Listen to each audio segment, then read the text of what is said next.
नमस्कार, स्वागत है आपका। आप देख रहे हैं सी न्यूज़ भारत। मैं हूं आपके साथ इशिता। गांधीनगर से एक चौंकाने वाला मामला सामने आया है, जहां शिक्षा के क्षेत्र में गहराए भ्रष्टाचार और प्रशासकीय अत्याचारों ने शिक्षकों की जिंदगी को प्रभावित किया है। रिपोर्ट्स के अनुसार शिक्षकों को आर्थिक, मानसिक और शारीरिक तौर पर प्रताड़ित किया जा रहा है, लेकिन इसके खिलाफ अब तक कोई ठोस कार्रवाई नहीं हुई है। पीड़ितों और संबंधित पक्षों का कहना है कि इस मामले को कई बार उच्च अधिकारियों के संज्ञान में लाया गया, किंतु कोई समाधान या राहत नहीं मिली। इससे ये स्पष्ट होता है कि या तो सिस्टम असंवेदनशील है या फिर जानबूझकर इस मुद्दे की अनदेखी की जा रही है। पीड़ितों की अपील, हमने बार बार अपनी बात रखी लेकिन हमारी सुनवाई नहीं हुई। अब उम्मीद है कि मीडिया इस सच्चाई को उजागर कर शिक्षकों को न्याय दिलाने में सहयोग करेगा।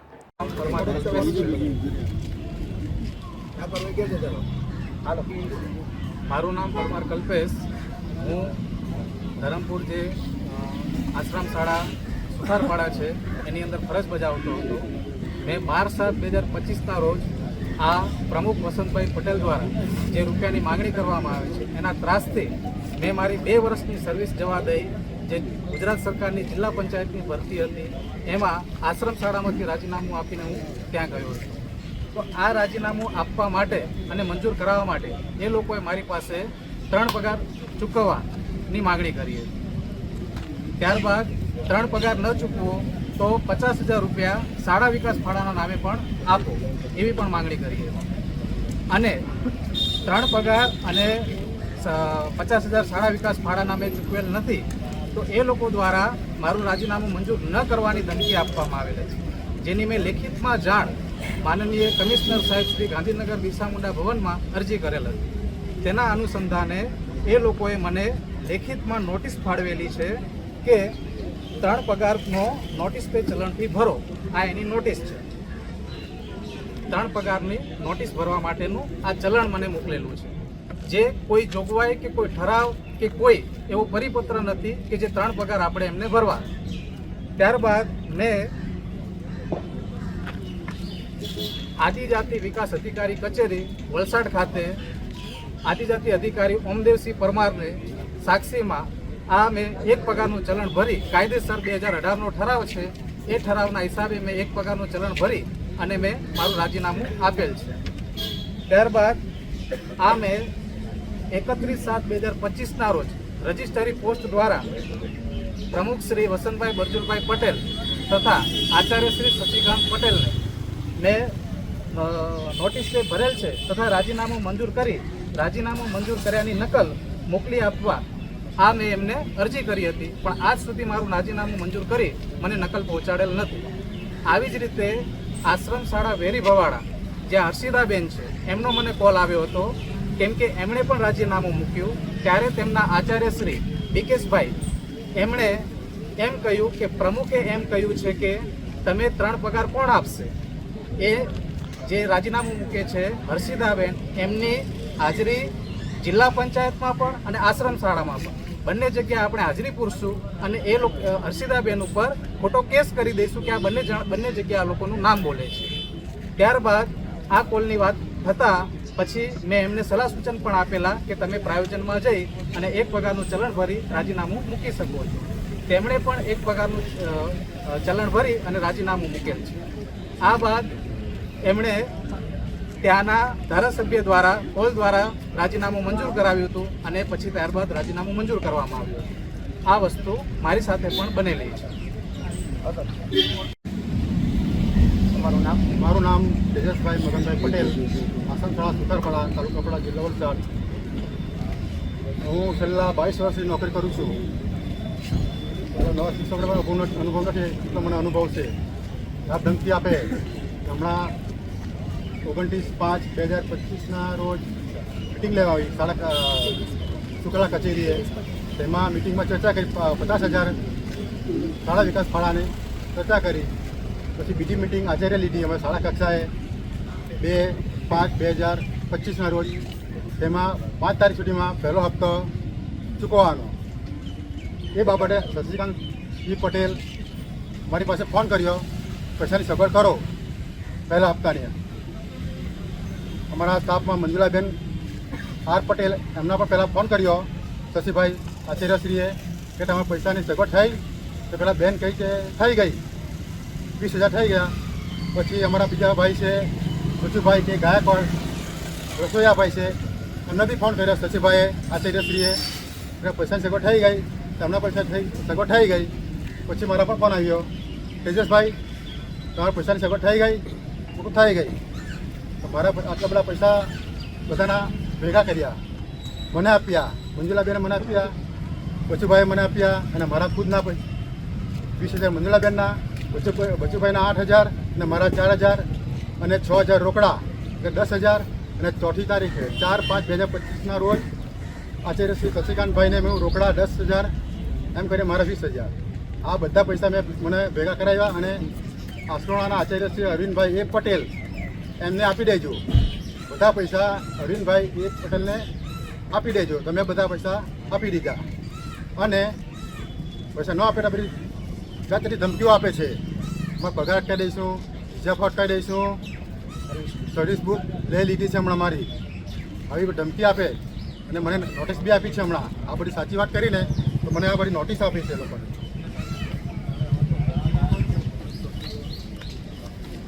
આ બધી મને નોટિસ આપે મંત્રી શ્રી ભુજાભાઈ નોટિસ આપી, આચાર્ય સાહેબે શશિકાંતસિંહ પટેલે નોટિસ આપી અને ચૂંટણી વિધાનસભા ચૂંટણીમાં વસંતભાઈ બી પટેલ લડવા માટે બધા શિક્ષકો પાસેથી અમારા શિક્ષકો 4 થી 5 જણા હતા ત્યાં દરેક શિક્ષકો 5,000 માંગ્યા એ બધાએ આપ્યા. ગુજરાતના આદિવાસી સમાજના બાળક ભણી ગણી અને આગળ વધી શકે એટલા માટે આદિવાસી વિસ્તારોમાં અને તેમજ ગુજરાતના અન્ય વિસ્તારોમાં આશ્રમ શાળાઓની સ્થાપના કરવામાં આવેલી હતી. પરંતુ છેલ્લા ઘણા સમયથી આપણે જોઈએ છીએ કે આ આશ્રમ શાળામાં શિક્ષક બનવું હોય તો પણ 17 લાખ રૂપિયા લેવામાં આવે છે. અને એની સાથે આજે અમે જે એક મુદ્દા સાથે આવ્યા છીએ એ તમામ મુદ્દામાં જે શિક્ષકો છે એ શિક્ષકો પાસે અને શિક્ષક સહિત આશ્રમ શાળાના જે બાળકો છે એની પાસે પણ ઉઘરાણા કરી અને ભ્રષ્ટાચાર કરવામાં આવે છે. એની આજે આ પ્રેસ વાર્તામાં અમે વાત મૂકવાના છીએ.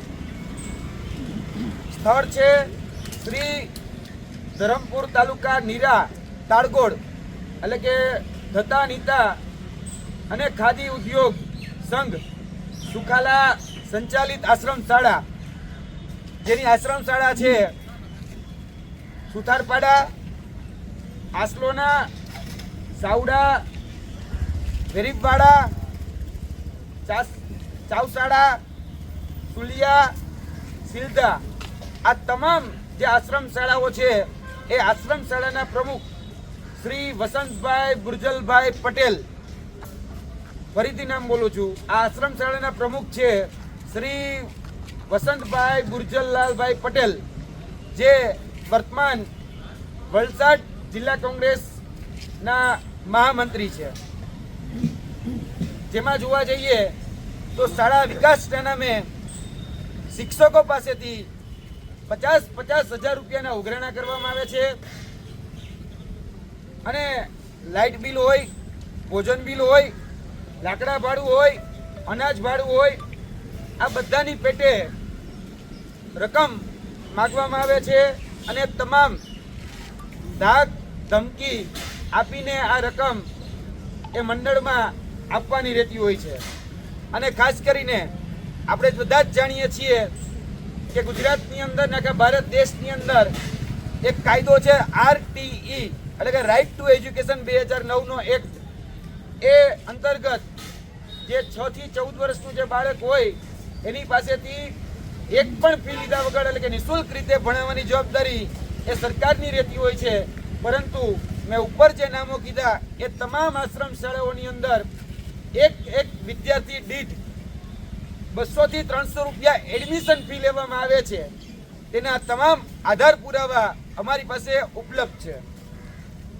એની સાથે સાથે અમારી પાસે જે અમે વાત કરીએ છીએ કે 50,000 રૂપિયા છે કે અન્ય રીતે જે પૈસાઓ માગવામાં આવે છે, અને ખાસ કરીને જે 2022ની વિધાનસભાની જે ચૂંટણી હતી તેમાં એક શિક્ષક દીઠ, શાળાઓ દીઠ પૈસાઓના ઉઘરાણા કરવામાં આવ્યા છે. 5,000 રૂપિયા લઈ લેવામાં આવ્યા છે અને લાખો રૂપિયા આ રીતે ચૂંટણી ભંડોળ તરીકે ત્યાંના મંડળના વસંતભાઈ બુરજુલાલભાઈ પટેલે ઉઘરાણા કર્યા છે. તેની સાથે સાથે એડમિશન ફી જે છે એ જે ગ્રુપ ચાલે છે એટલે કે NTS જે હીરા તારગોળ સંસ્થા, એમાં પણ આ બાબતના પુરાવા અમારી પાસે ઉપલબ્ધ છે.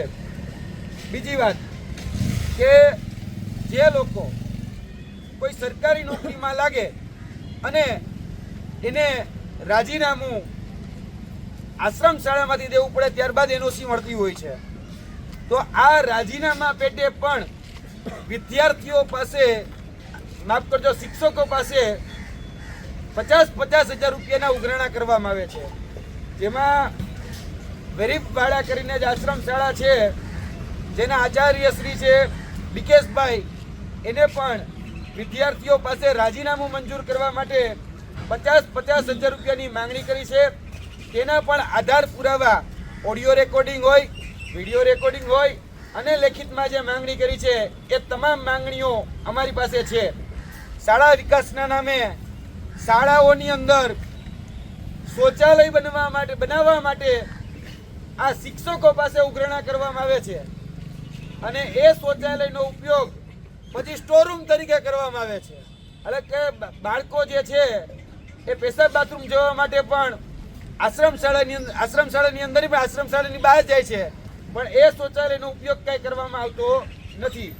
અને વિકાસના નામે ભાડો ઉઘરાવવામાં આવે છે અને જો આ શિક્ષકો ભાડો ન આપે તો એને અલગ અલગ ધાક ધમકીઓ અને નોટિસ આપવામાં આવે છે. અને જે શિક્ષક એમ કે મારી પાસે પૈસા નથી તો એને લોન પણ આપવામાં આવે, એને EMI કરી દેવામાં આવે છે અને એ EMIના કાગળિયા પણ અમારી પાસે ઉપલબ્ધ છે. વાત બીજી કે આ ઉમેદવારો જે છે, આ શિક્ષકો જે છે એની પાસેથી ઓરિજિનલ ડોક્યુમેન્ટ જમા કરાવી લેવામાં આવે છે. આ જે શિક્ષકો છે એની પાસેથી જે સર્વિસ બુક કહેવાય એ સર્વિસ બુક પણ લઈ લેવામાં આવે છે અને પછી એના જોરે આ શિક્ષકો ઉપર એ ઉઘરાણા કરવામાં આવે છે.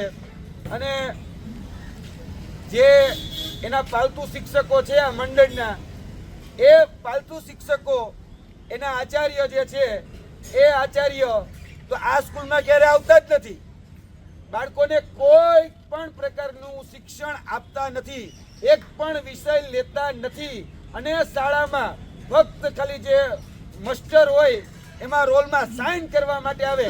અને અમુક તો આચાર્ય એવા છે કે આખું માસ્ટર ઘરે લઈ જાય છે અને મહિના દિવસ પછી આવે અને આશ્રમ શાળામાં માસ્ટર મૂકી જાય છે. એટલે આવા પણ દાખલા, આવા પણ આધાર પુરાવા સાથે અમે આજે વાત કરવા માટે અને પોતાની જે આપવીતી છે એ આપવીતી એ કહેવા માટે અહીંયા શિક્ષકો આવ્યા છે. હવે હું વિનંતી કરીશ શિક્ષક શ્રી રીનાબેન સોલંકી કે જેની સાથે જે આ ઘટના બની તેની તમામ વિગત એ કહેશે, ત્યારબાદ કલ્પેશભાઈ પરમાર, તેજસભાઈ પટેલ અને મુકેશભાઈ આભાણી અને હિતેન્દ્રભાઈ પોતાની આપવીતી કહેશે. રીનાબેન. શ્રી દત્તાનીતા ખાદીગ્રામ ઉદ્યોગ સંઘ સુખાલા સંચાલિત આશ્રમ શાળા સુથારપાડામાં હું રીના સોલંકી વિદ્યાસહાયક તરીકે ફરજ બજાવું છું. મારી આશ્રમ શાળાના પ્રમુખનું નામ વસંતભાઈ બરજુભાઈ પટેલ છે, જેમના દ્વારા અમને મૌખિક કહેવામાં આવેલ કે તમારી ભરતી છે એ કેન્દ્રીયકૃત થયેલી છે, તમારી પાસેથી 1 રૂપિયો પણ લીધેલ નથી, તો તમે આશ્રમ શાળાના વિકાસના નામે 50,000 રૂપિયા અમને આપો. અમારા મંડળના તમામ શિક્ષકો કે જેમની સંખ્યા અંદાજે 40 થી 45 શિક્ષકોની છે, જે દરેક શિક્ષકો પાસેથી આશ્રમ શાળાના વિકાસના ફાળાના નામે 50,000 રૂપિયાની ઉઘરાણી કરવામાં આવે છે. જો તમે રૂપિયા નહીં આપો તો તમારા ફૂલ પગારની ફાઇલ, ઉચ્ચતર ફાઇલ, ઇજાફો, પેન્શન ફાઇલ, દર મહિને થતો પગાર અટકાવી દેવામાં આવશે, આવી ધમકી આપવામાં આવે છે. પ્રમુખ વસંતભાઈ બરજુલભાઈ પટેલ દ્વારા અમને એવી ધમકી પણ આપવામાં આવે છે કે તમને આચાર્ય દ્વારા નોટિસ અપાવી અને સ્કૂલમાંથી છૂટા કરવામાં આવશે. જો હું આચાર્યને સૂચના આપું કે તમારા પર કોઈ એક્શન ના લે તો આચાર્ય તમારા ઉપર એક્શન નહીં પણ લે, એમ કરીને એ લોકો અમને બાંધી રાખે છે. પ્રમુખ વસંતભાઈ બરજુલભાઈ પટેલ દ્વારા 50,000ની માંગણી અને આચાર્ય શ્રી શશિકાંત પટેલ દ્વારા ખોટી નોટિસો આપી આ મુજબ અન્ય હેરાનગતિના કારણે મે તારીખ 14 જુલાઈ 2025ના રોજ પ્રાયોજન વહીવટદાર શ્રી આદિજાતિ વિકાસ અધિકારીની કચેરી વલસાડ અને 15 જુલાઈ 2025ના રોજ કમિશનર સાહેબ શ્રી આદિજાતિ વિકાસ કચેરી બિરસા મુંડા ભવન ગાંધીનગર ખાતે લેખિતમાં અરજી કરેલ છે. આ રીતે આશ્રમ શાળા સુથારપાડાના આચાર્ય શશિકાંત પટેલ દ્વારા 29 મે 2025ના રોજ કોલ કરીને અમને જણાવવામાં આવ્યું કે આશ્રમ શાળા વિકાસના ફાળાના નામે પ્રમુખ શ્રી વસંતભાઈ પટેલ દ્વારા 50,000 રૂપિયાની માંગણી કરી છે, જેનો પુરાવો આશ્રમ શાળા સુથારપાડાના ગ્રુપમાં મેસેજ પણ કરેલ છે.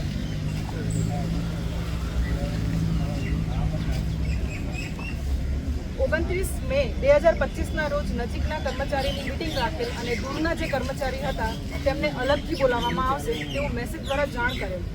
આમ 9 જૂન 2025ના રોજ આચાર્ય શ્રી શશિકાંત પટેલ દ્વારા શાળા કક્ષાએ મીટિંગ રાખેલ અને એમાં મંડળમાં સહાયતાના ફાળા બાબતે એવી ચર્ચા કરેલ અને મસ્ટર જે મીટિંગ રજિસ્ટર હોય એની અંદર સહી પણ કરાવેલ અમારી.